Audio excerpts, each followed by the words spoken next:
Well, today I'm going to speak on the treatment of nature in poetry. Nature has always attracted and inspired poets. Their responses to nature vary. We can immediately understand the difference in outlook towards nature in early poetry and the poetry of Wordsworth, Keats, Tennyson, etc. For example, May morning and the garden landscape were conventional in Chaucer and other early poets. In later poetry, we find more scenery and minuteness in the description of landscapes. In the pastoral poetry from the times of Renaissance onwards, we find the treatment of nature quite initiative and conventional. This is one way of looking at nature. Instead of looking at nature minutely and with observant eye, they used to depict nature conventionally. Another important issue is that of the poet's response. In romantic poetry, we find that the emotional response of each of the romantic poets is quite different from one another. Let us take some example.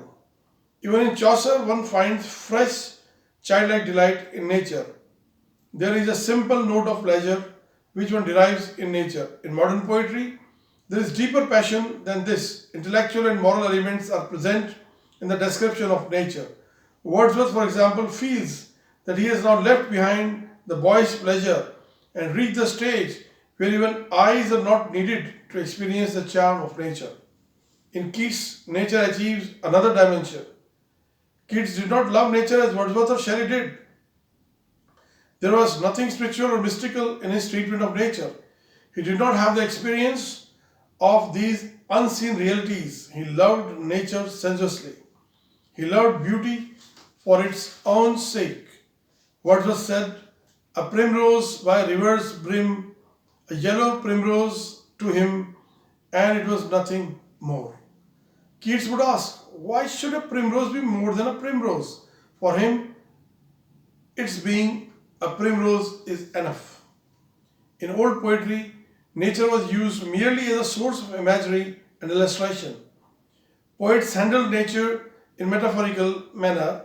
They used them as symbols. Their knowledge of nature shows no depth. In Homer's Iliad, nature serves nothing more than a fleeting background. He is so busy with human action that he cannot say for the description of nature. In modern literature, we find a marked difference. For example, in The Earthly Paradise, Morris describes the famous tale of Cupid and Psyche, but here he describes nature for its own sake, not merely as a background. There is another example of Mallory and Tennyson. Mallory makes a bare statement that a knight rides through a wood. Tennyson gives us a detailed picture of the wood. For older poets, nature is just a detached background, while with modern poets, it is related intimately with the human drama. The tragedy of the idols of the king is worked out amid scenes corresponding with the development of the story.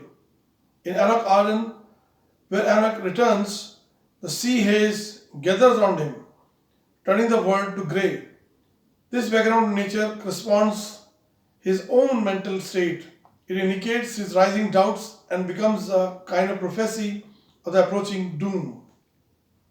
In Sohrab and Rustum, Arnold describes the rival, or rather I would say sorry, describes the river Oxus flowing through the darkness and leaving the petty hum of human tragedy behind. Here also nature is compared or contrasted with the human drama of which it is unaware and indifferent.